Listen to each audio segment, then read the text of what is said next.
So hey guys, welcome back to cook with RK. આજે આપણે બનાવીશું ટોસ્ટ સેન્ડવિચ। તેના માટે મેં અહીં એક કઢાઈમાં તેલને ગરમ થવા મૂકી દીધું છે। ત્યારબાદ આપણે તેમાં હિંગ એડ કરશું। 2 સુધારેલી નાની ડુંગળી એડ કરી દેવાની છે। ડુંગળીમાંથી તેનો કાચો સ્વાદ હોય છે ત્યાં સુધી આપણે તેને સતળાવા દેવાની છે। ત્યારબાદ આપણે તેમાં આદુ અને મરચાંની પેસ્ટ એડ કરી દેવાની છે। બંને સારી રીતે મિક્સ થાય એટલે એક નાનું સુધારેલું કેપ્સિકમ એડ કરવાનું છે।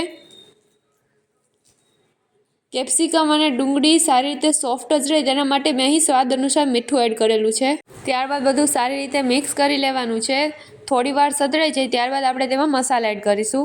મસાલામાં આપણે હળદર પાવડર અને થોડું લાલ મરચું પાવડર એડ કરવાનો છે। મસાલા સારી રીતે મિક્સ થઈ જાય ત્યારબાદ આપણે તેમાં 4 બાફેલા બટેટાને મેશ કરીને એડ કરી દેવાના છે અને બધું મિક્સ કરી લેવાનું છે। બટેટાને પ્રોપર મેશ કરવાથી આપણી સેન્ડવિચ એકદમ વ્યવસ્થિત રીતે સેટ થઈ જાય છે। તેમાં આપણે ગરમ મસાલો એડ કરી દઈશું, થોડીક ખાંડ એડ કરી દઈશું, લીંબુ એડ કરી દઈશું જેનાથી એકદમ ચટપટો ટેસ્ટ આવે છે। ત્યારબાદ બાફેલા વટાણા એડ કરી દીધેલા છે અને કોથમીર એડ કરી દેવાની છે। ત્યારબાદ બધું સારી રીતે કૂક થવા દેવાનું છે। આ સેન્ડવિચ એટલી સ્મૂથ, સોફ્ટ અને ક્રિસ્પી બને છે કે જે નાનાથી લઈને મોટા દરેકની ફેવરિટ છે। ત્યારબાદ આપણે 2 બ્રેડ લેવાની છે। એક બ્રેડ ઉપર આપણે ગ્રીન ચટણી અપ્લાય કરી દેવાની છે અને બધી બાજુ લગાડી દેવાની છે। ગ્રીન ચટણી લગાડી ગયા બાદ આપણે મસાલો છે તેને સારી રીતે બ્રેડ ઉપર પાથરી લેવાનો છે અને બીજી બ્રેડથી આ મસાલાવાળી બ્રેડને ઢાંકી લેવાની છે સારી રીતે।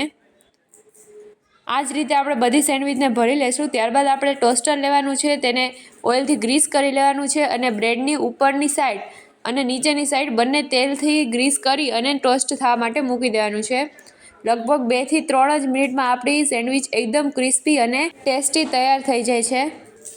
તો તમે જોઈ શકો છો સેન્ડવિચ ઉપરથી એકદમ ક્રિસ્પી અને અંદરથી એકદમ સોફ્ટ તૈયાર થઈ ગઈ છે। હવે આને આપણે ગ્રીન ચટણી અને કેચઅપ સાથે સર્વ કરવાની છે। જો તમને મારો આ રેસીપી વિડીયો ગમ્યો હોય તો લાઇક, શેર અને સબસ્ક્રાઈબ કરજો।